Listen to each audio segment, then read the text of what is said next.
Between 1968 and 1972, America launched 9 human missions to the moon, 6 of which successfully touched down, allowing 12 men to walk on the lunar surface.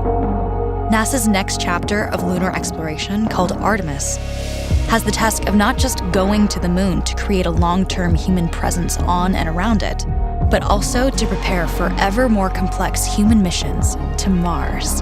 In short, everything we must be able to do here, we must first do here. So, what will an Artemis mission look like?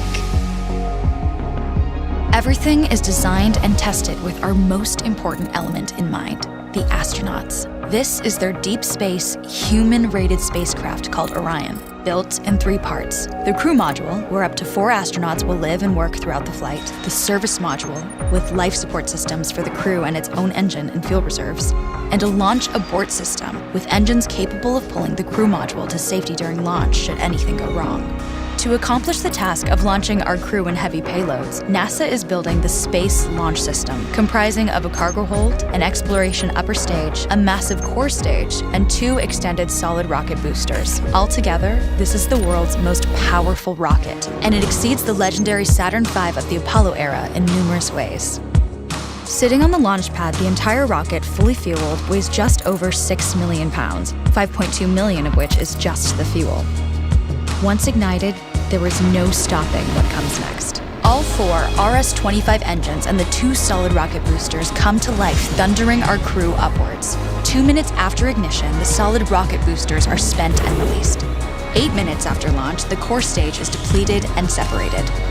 The upper stage fires briefly, placing Orion into a parking orbit around the Earth. Here, the crew reconfigure the spacecraft and check systems to confirm everything is ready for deep space travel. With a go from mission control, the crew reignite the exploration upper stage engines to leave Earth entirely. The exact timing of this maneuver is critical to reach a speed that can escape Earth's gravitational pull, but also put Orion on a course that will intersect the moon days later. Once this burn is complete, the upper stage of the SLS is jettisoned and the crew aboard Orion coast for several days toward all that awaits them at the moon. Approaching the moon, we see the fundamental differences between Artemis and Apollo. Instead of requiring Orion to serve as an expendable lunar command module or to carry a constrained lunar lander, the Artemis missions will take advantage of a different approach: pre-staging. Everything needed for lunar missions will be positioned in advance by commercial and international partners. This includes rovers, science experiments, and human-rated systems on the surface. But it also includes a dedicated lunar station in orbit around the moon called Gateway. Here at this station, we can pre-stage a robust lunar lander and establish a strong communications relay. Designed with open standards, the Gateway can be expanded as new missions and partnerships develop, allowing multiple human missions on the moon at the same time and enabling ongoing science to be conducted even between human missions. The Gateway is also capable of adjusting its orbit to allow access to every part of the moon, something the Apollo missions could not do. But the real key in this approach is placing Gateway in a unique halo orbit to perfect the maneuvers needed for Mars missions. And with the growing list of commercial and international opportunities, Gateway is the ideal hub between Earth and all that lies beyond. Returning to our crew as they approach Gateway, the Orion must match the elliptical orbit of the station in order to successfully dock. Once on board, pre-selected crew members transfer to the lunar lander, while those assigned to Gateway remain on station. The lunar lander system itself is built for 3 unique steps: descending from the halo orbit of Gateway down to a low lunar orbit, descending from low lunar orbit to the surface, and once the lunar mission is complete, launching from the surface of the moon and ascending all the way back to the orbiting Gateway.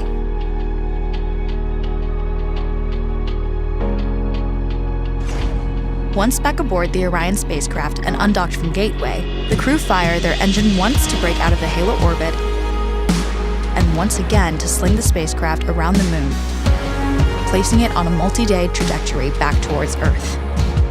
As they near the end of this journey, the service module is released, and the crew module is oriented heat shield first. Entering Earth's atmosphere at 25,000 miles per hour, the friction of air slows Orion considerably, while also subjecting it to temperatures of 5,000 degrees. With the Orion now at just 300 miles per hour, a series of parachutes uniquely tested and produced for this moment deploy, decelerating the craft to just 20 miles per hour for splashdown. With each successful mission, Artemis ushers in the next wave of men and women to explore our moon and prove that together we are ready to go beyond.